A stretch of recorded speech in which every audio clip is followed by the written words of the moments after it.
Yang mana di sini kalian bisa melakukan cek secara mandiri teman-teman terkait tentang data-data yang nanti akan disesuaikan atau diverifikasi. Baiklah, assalamualaikum warahmatullahi wabarakatuh, sobat-sobat calon guru, selamat datang di channel calon guru. Sobat semuanya, bagi teman-teman yang masuk dalam kategori prioritas kedua dan juga prioritas ketiga, baik itu teman-teman tenaga honorer kategori 2 yang tidak lulus passing grade maupun juga guru honor sekolah negeri yang masa pengabdiannya lebih dari 3 tahun. Nah, berikut ini kita akan berbagi update informasi terbaru terkait tentang untuk peserta seleksi di bagian peserta kategori 2, yaitu seleksi kesesuaian dan verifikasi. Nah, berikut ini kita akan berbagi update informasi terbaru untuk teman-teman peserta prioritas kedua dan juga ketiga, yang mana di sini kalian bisa melakukan cek secara mandiri teman-teman terkait tentang data-data yang nanti akan disesuaikan atau diverifikasi untuk nantinya teman-teman di sini nanti untuk ditempatkan ya untuk formasi P3K 2022 ini.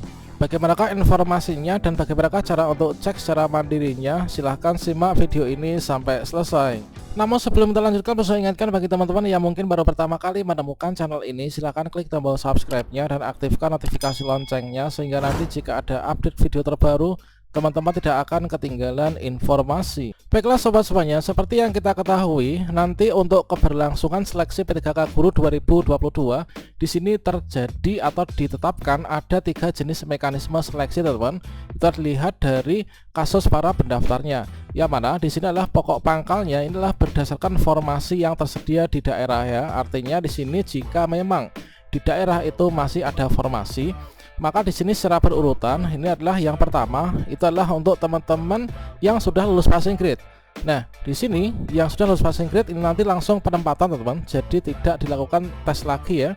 Kemudian jika sisa formasi masih tersedia, maka di sini barulah diturunkan untuk peserta mekanisme seleksi di kategori 2, yaitu seleksi yang digunakan untuk menyeleksi, mengecek kesesuaian atau verifikasi teman-teman dengan mempertimbangkan dimensi kompetensi profesional, pedagogis, sosial dan juga kepribadian ya. Yang mana di sini adalah untuk khusus teman-teman yang masuk dalam pelamar prioritas yang kedua, yaitu dari teman-teman THK 2 yang gak lulus passing grade atau belum melakukan pendaftaran pada seleksi 2021 kemarin, dan juga untuk teman-teman guru honor negeri yang terdaftar di Dapodik lebih dari 3 tahun.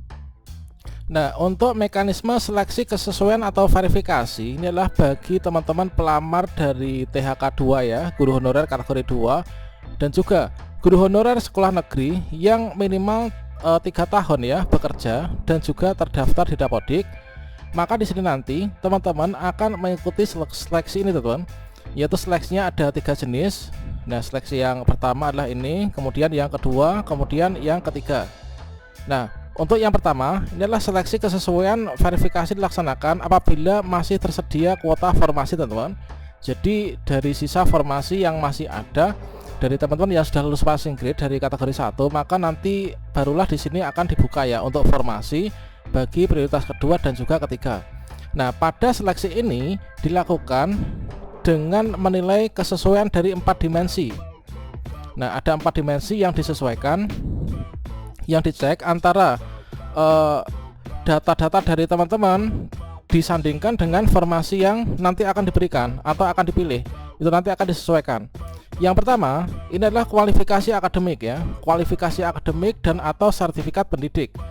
Nah, yang dimaksud dengan kualifikasi akademik ini adalah ijazahnya teman-teman, atau juga di sini sertifikatnya ya.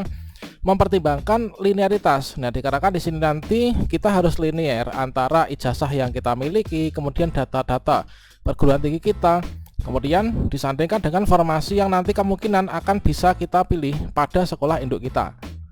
Nah, di sini yang dicek ini adalah mempertimbangkan antara linearitas bidang tugas atau mata pelajaran dengan yang pertama, yaitu kualifikasi akademik sarjana S1-nya atau diploma 4-nya dan juga sertifikat pendidiknya.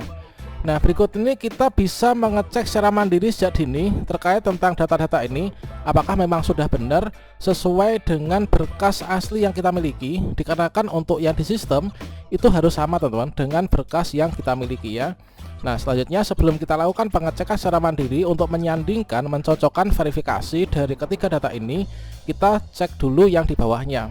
Nah nanti selain itu yang diverifikasi itu juga ada kompetensi teknisnya, mulai dari profesional, pedagogis, kemudian sosial, kepribadian, kemudian juga kinerjanya. Nah ini adalah terdiri dari bagian-bagian ini lah kinerjanya. Nah nanti kita akan ulas terkait tentang kompetensi teknis itu yang seperti apa yang akan dicek, kemudian kinerja seperti apa. Kemudian untuk pemeriksaan latar belakang ini tentunya teman-teman sudah pernah mengetahuinya ya. Tentunya di sini akan dilihat dari background check kita, apakah kita punya riwayat-riwayat yang tidak sesuai yang mengandung dari keempat unsur ini teman-teman. Nah berikutnya di sini pada bagian pertama untuk kualifikasi akademik, kemudian diploma 4, serdik, di sini semua harus sesuai. Nah di sini kita bisa melakukan pengecekan secara mandiri melalui aplikasi Dapodik, itu bisa, atau juga kita cek pada situs yang memang itu khusus untuk digunakan menyajikan data turunan dari Dapodik bagi personal guru. Nah di sini kita bisa masuk ke info GTK teman-teman, yaitu info.gtk.kemdikbud.go.id. Kemudian kita bisa klik enter. Nah di sini kita bisa masuk melalui autentifikasi pengguna Dapodik ya. Kita bisa login langsung ke GTK atau login menggunakan SSO. Nah kita klik di bagian login langsung ke GTK. Berikutnya di sini kita bisa memasukkan surel atau email dan juga password ya. Kemudian kita bisa klik login. Nah pada info GTK ini kita bisa mengetahui segala informasi yang ada pada diri kita teman-teman, yaitu data-data kita yang terdaftar pada Dapodik.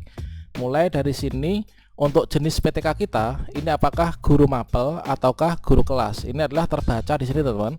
Jadi nanti untuk jenis PTK ini juga sangat menentukan untuk formasi yang akan kita pilih ya. Nah misalkan saja di sini, nah berikutnya di sini sebelum kita lanjutkan, nah di sini adalah ada TMT pengangkatan. Nah inilah nanti yang akan sangat menentukan untuk kita itu dikategorikan dalam pelamar prioritas ataukah tidak.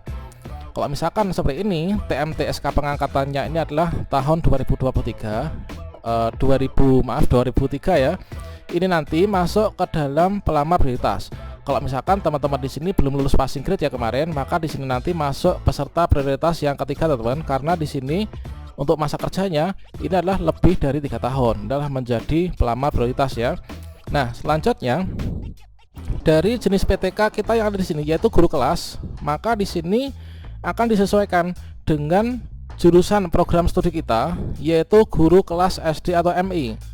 Nah ini teman-teman, yaitu ijazah kita ini adalah program studinya ya, program studi S1 nya ini adalah guru kelas SD MI, dan ijazah kita ini sudah S1, sehingga nanti ini adalah bisa ya untuk disandingkan ketika nanti dilakukan verifikasi atau penyesuaian antara ijazah kita dengan dengan formasi yang akan kita pilih, yaitu untuk ijazahnya ini adalah guru kelas S1 PGSD misalkan, maka nanti bisa memilih formasi ini harus sangat linear dengan formasi guru kelas SD teman-teman. Nah yang kedua di sini kita bisa cek teman-teman, tentunya teman-teman nanti ketika melakukan pendaftaran ya, ini sudah melakukan verifal ijazah, sehingga setelah kita melakukan verifal ijazah S1 atau D4 yang ada di info GTK, maka di sini pastikan untuk ijazah teman-teman inilah sesuai dengan formasi yang nanti akan diambil. Nah misalkan di sini saya nanti akan mengambil untuk formasi guru kelas SD ya, berarti yang linear itu kan S1 PGSD misalkan. Meskipun bisa nanti untuk bahasa Indonesia, IPS, PKN dan lain sebagainya itu bisa, itu juga dianggap linear. Nah di sini kita pastikan untuk di sini untuk tanggal verbalnya ya, ini status verbalnya ini kita pastikan sudah selesai, supaya nanti kita ketika melakukan pendaftaran atau pelamaran ini kita akan tidak terkendala ya, status verbal sudah selesai. Kemudian untuk verbal API di sini sebenarnya ada 2 jenis metode verbal ya. Yang pertama metode verbal API, yang kedua ada metode verbal model upload. Nah kalau upload tuh kalau nggak ditemukan datanya di PDDikti, kalau misalkan ditemukan lah metode verbalnya inilah API teman-teman. Jadi harus sinkron antara PDDikti dengan SSCASN dengan Dapodik teman-teman. Nah ini berarti di sini sudah masuk dalam kategori aman. Untuk program studinya, ijazahnya inilah program pendidikan guru sekolah dasar ya. Nah ini kemudian sangat sesuai jika dengan formasi yang dilamar adalah guru kelas SD. Kemudian kalau misalkan kita didasarkan pada serdik yang kita miliki, pastikan di sini serdik kita ini sesuai ya. Kalau misalkan nanti saya melamar guru kelas SD, berarti di sini yang sesuai ini contohnya misalkan adalah kode 027 yaitu guru kelas SD, dan semua ini terdaftar pada Kemendikbudristek teman-teman. Nah seperti ini. Jadi